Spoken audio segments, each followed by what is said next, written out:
आज हम लोग उत्तराखंड के दिन भर की बड़ी खबरें हैं। पुलिस के हाथे चढ़ा चरस तस्कर लश्कर में 3 आरोपी भी गिरफ्तार। नैनीताल में खनसू थाना पुलिस ने 1 किलो 738 ग्राम चरस के साथ एक तस्कर को गिरफ्तार किया है। साथ ही लक्सर पुलिस ने 3 आरोपियों को गिरफ्तार करने में सफलता हासिल की है। जोशीमठ पहुंचे रक्षा मंत्री, देश के विभिन्न जगहों की 35 परियोजनाओं का किया लोकार्पण। रक्षा मंत्री राजनाथ सिंह आज शुक्रवार को जोशीमठ के ढाक पहुंचे। यहां से उन्होंने भारत चीन सीमा को जोड़ने वाले जोशीमठ मलारी हाईवे समेत देश की विभिन्न जगहों की 35 परियोजनाओं का लोकार्पण किया, जिसमें 28 पुल और 6 सड़कें शामिल हैं। भारतीय सीमा के पास नेपाल में बस खाई में गिरी, 15 यात्री घायल। उत्तराखंड के सीमांत जिले पिथौरागढ़ में धारचूला के पास नेपाल सीमा में भीषण सड़क हादसा हो गया। यहां भारतीय सीमा से सटे नेपाल के धारचूला जिले में बस दुर्घटनाग्रस्त हो गई। इस हादसे में करीब 15 यात्रियों के घायल होने की खबर है। घायलों में एक की हालत गंभीर बताई जा रही है। उत्तरकाशी में बेकाबू ट्रक ने दर्जनों दोपहिया वाहनों को रौंदा। वाहन की चपेट में आने से लड़की की मौत। उत्तरकाशी डुंडा सेणी के समीप एक बेकाबू ट्रक ने दर्जनों दोपहिया वाहनों को रौंद दिया। वहीं ट्रक की चपेट में आने से एक युवती की मौत हो गई। बताया जा रहा है कि ट्रक चालक नशे की हालत में था और घटना के बाद मौके से फरार हो गया। अल्मोड़ा में अंकिता हत्याकांड के विरोध में सड़क पर उतरी कांग्रेस, सरकार पर लगाए दोषियों को बचाने का आरोप। अल्मोड़ा में अंकिता हत्याकांड के विरोध में कांग्रेस सड़क पर उतरी और सरकार के खिलाफ जमकर नारेबाजी की। साथ ही सरकार पर मामले में दोषियों को बचाने का आरोप लगाया। देहरादून में बनेंगे 2 4 लेन एलिवेटेड हाईवे, खर्च होंगे 5.5 करोड़। देहरादून में 5,500 करोड़ की लागत से 2 बड़े एलिवेटेड हाईवे बनाए जाएंगे। दोनों बड़े एलिवेटेड हाईवे रिस्पन्ना और बिंदाल नदी पर बनेंगे। माल्टा का उत्पादन नहीं करेंगे रुद्रप्रयाग की काश्तकार, 9 रुपये समर्थन मूल्य से है नाखुश। रुद्रप्रयाग में सबसे अधिक माल्टा उत्पादन करने वाले काश्तकार सरकार के समर्थन मूल्य से खुश नहीं है, इसलिए वह माल्टा का उत्पादन बंद करने की सोच रहे हैं। साथ ही उन्होंने सरकार से माल्टा का समर्थन मूल्य बढ़ाने की मांग उठाई है। युक्त 83 ने खोला नौकरियों का पिटारा, इन पदों पर भर्ती के लिए जारी की विज्ञप्ति। तो उत्तराखंड अधिसूचना चयन आयोग ने विभिन्न पदों के लिए विज्ञप्ति जारी की है।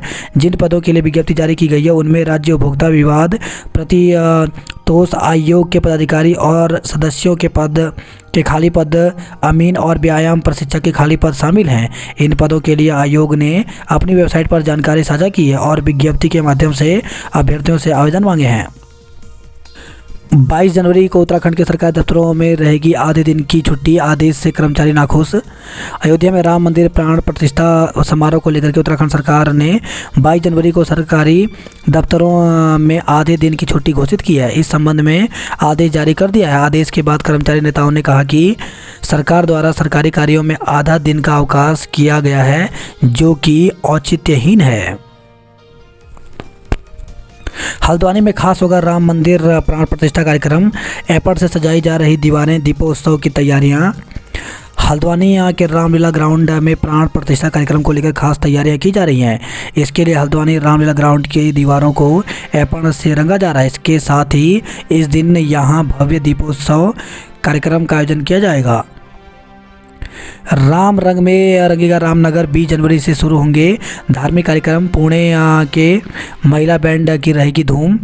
तो अयोध्या राम मंदिर प्राण प्रतिष्ठा को लेकर के उत्तराखंड में धूम है। भाजपा प्राण प्रतिष्ठा कार्यक्रम को लेकर विभिन्न कार्यक्रमों का आयोजन कर रही है। वहीं प्राण प्रतिष्ठा समारोह से पहले रामनगर में धार्मिक कार्यक्रमों का आयोजन किया जाएगा। 20 जनवरी से 23 जनवरी तक श्री रामलला सेवक मंडल रामनगर में कार्यक्रम करेगा। लक्सर में चरस तस्कर गिरफ्तार, महिला के कुंडल लूटने वाला आरोपी भी हत्थे चढ़ा। तो लक्सर में चरस बेचने वाला तस्कर गिरफ्तार हुआ है। वहीं देहरादून में बीएससी पास एक युवक ने शादी समारोह में बुजुर्ग महिला के कुंडल लूट लिए। जब पुलिस ने पकड़ा तो आरोपी ने बताया कि नशे की लत को पूरा करने के लिए चोरी कर रहा था। विकास नगर के माकटी पोखरी में पेयजल किल्लत से जूझ रहे ग्रामीण, आंख मूंद कर बैठा है विभाग। तो माकटी पोखरी कस्बे में कई दिनों से पेयजल की किल्लत बनी हुई है, लेकिन संबंधित विभाग आंख मूंद कर बैठा है। इलाहाबाद हाईकोर्ट का आदेश, 23 जनवरी तक सुलझाना होगा यूपी उत्तराखंड का सीमा विवाद। उत्तराखंड राज्य गठन को 24 साल होने जा रहे हैं, लेकिन अभी तक उत्तर प्रदेश के साथ सीमा विवाद नहीं सुलझ पाया है। यह एक सीमा विवाद यूपी के बिजनौर जिले के हिम्मतपुर बेला गांव और उत्तराखंड के लक्सर तहसील के चखेरी गांव के बीच है, जिसकी पैमाइश के दौरान गोली भी चल चुकी है। अब इस मामले को इलाहाबाद हाई कोर्ट ने 23 जनवरी की दोपहर 12 बजे तक सुलझाने के आदेश दिए हैं।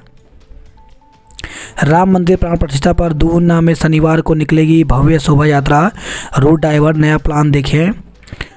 अयोध्या राम मंदिर प्राण प्रतिष्ठा को लेकर के 20 जनवरी को देहरादून में भव्य शोभा यात्रा निकाली जाएगी, जिसको लेकर पुलिस ने रूट डाइवर्ट किया है। यदि आप इस दिन घर से बाहर निकल रहे हैं तो रूट डाइवर्ट प्लान देखकर ही निकलें, ताकि आपको जाम का सामना न करना पड़े। अब रियासी इलाकों में नहीं आएंगे गजराज, मानव हाथी संघर्ष रोकने वाली टीम का हुआ गठन। पत्नी ने पति को शराब पीकर आने से टोका तो बेटी को पीट कर मार डाला, तलाश में जुटी पुलिस। देहरादून में दिल दहला देने वाला मामला सामने आया है, जहां एक पिता ने पीट कर अपनी ही बेटी की जान ले ली।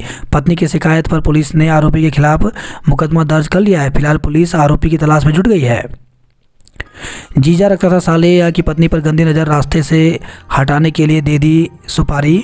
तो काशीपुर में पुलिस ने एक दुकानदार को गोली मारकर घायल करने वाले आरोपियों को गिरफ्तार कर लिया है। पुलिस ने जब मामले में पूछताछ की तो वो हैरान रह गई। दुकानदार के जीजा ने ही घटना को अंजाम देने के लिए सुपारी दी थी। रामनगर में छात्रों ने रैली निकालकर दिया सड़क दुर्घटनाओं से बचने का संदेश। उत्तराखंड में रोज इंसानों पर हमला कर रहे वन्य जीव, शहरी क्षेत्रों में हिंसक जीवों के आने से हड़कंप है।